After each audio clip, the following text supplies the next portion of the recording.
Hi everyone! Welcome to the Empath Arc. It's another love reading. Timeless sa general. Take what resonates lang po. Maybe some part of the reading makaresonate tayo, some part of it hindi.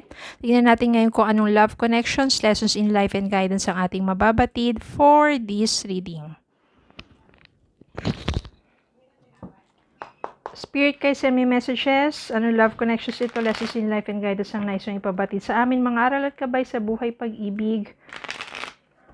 Anong love connections ito? Anong mga gabay ang nais ninyong ipabatid sa amin?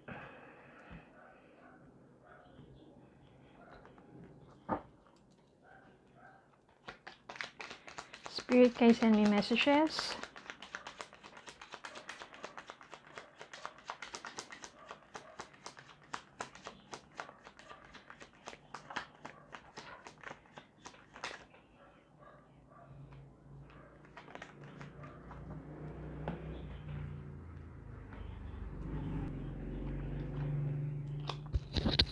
The Magician, Ace of Swords, Two of Wands, Five of Wands, Ten of Cups, Knight of Wands, and Four of Cups. Napatay isa. Bottom of the deck, the Chariot.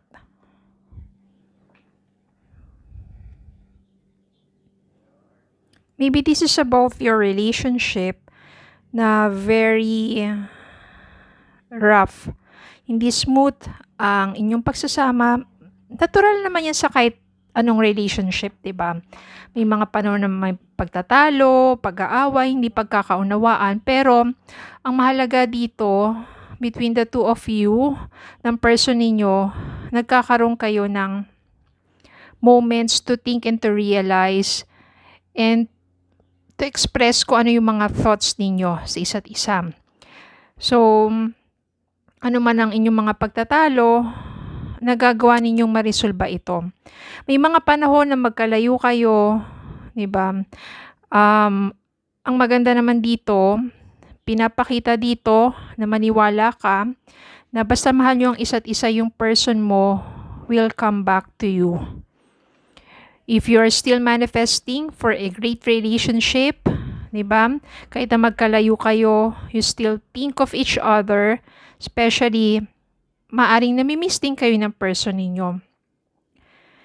Pag may mga panahon na nagkakalayo kayo, nagkakaroon na hindi pagkakaunawaan o wala kayong communication, that's the time that your person, if that person really loves you, that person will miss you and will think of you. Especially kapag iba talaga yung pinadama mo sa kanyang pagmamahal.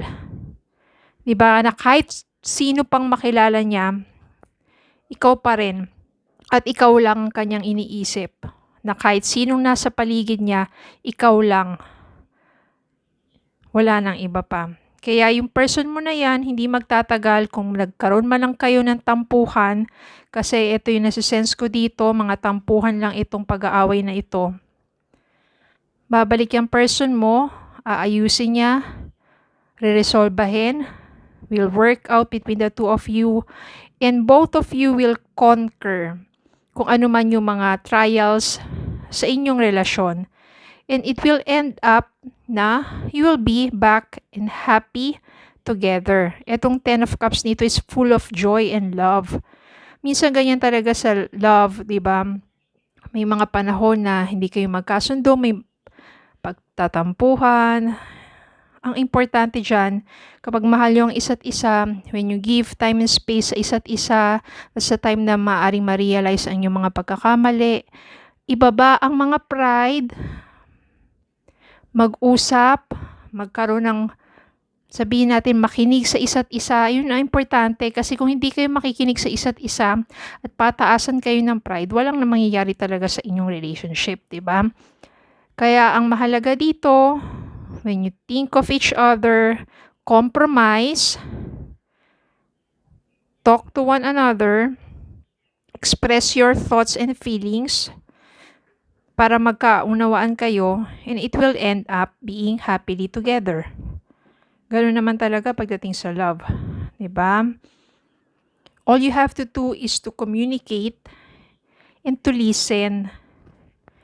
Hindi yung magko-communicate nga kayo pero bangayan pa rin kayo, 'di ba? Ang ingay-ingay nyo. 'Di ba? Settle down, talk quietly, talk heart to heart.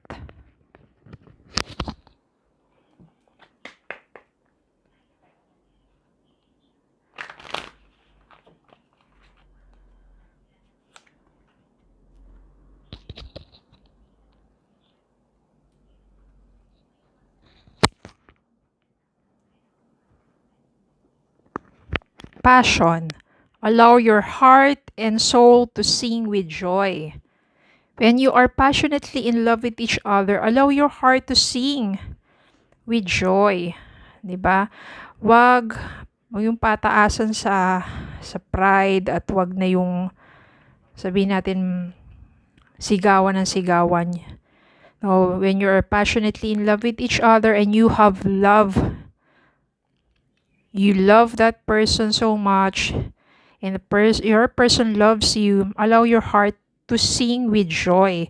And also open your heart, and feel, dapat mas mangibabaw yung pagmamahal. Hindi yung emosyon na naiinis ka, 'di ba? Minsan yung mga, sabihin natin yung mga negative energies na gano'n, pagseselos, 'di ba, ano yan nagdadala yan ng mga hindi magagandang isipin, 'di ba? Yung nagki-create ng sariling multo or nagki-create ng mga multo na or mga ano na kinakatakutan mo pero wala naman talaga, 'di ba? Tapos lumalabas na diyan yung mga hindi magagandang bagay sa isipan mo, yung mga nasasabi mo sa kanya, yung nararamdaman mo. Kailangan palagi kayo nandun sa vibration of love and trust. 'Di ba? Lalo na kung talagang, alam mo naman na mahal ka naman talaga ng person mo. Parang ganun yun, parang selos yun dito no? So, all you have to do is to trust each other. Yan. Kapag nagkaroon ng pagkakataon na magkausap na kayo, express your thoughts and feelings, talk heart to heart. It will bring you back together into a happy relationship, and your person will totally commit to you, to your relationship, and it will lead into full of love and joy. Okay, so yun lang po. Maraming salamat po for watching. Please don't forget to like, share, comment, and subscribe. Follow me on Facebook and TikTok. Have a good day po and God bless.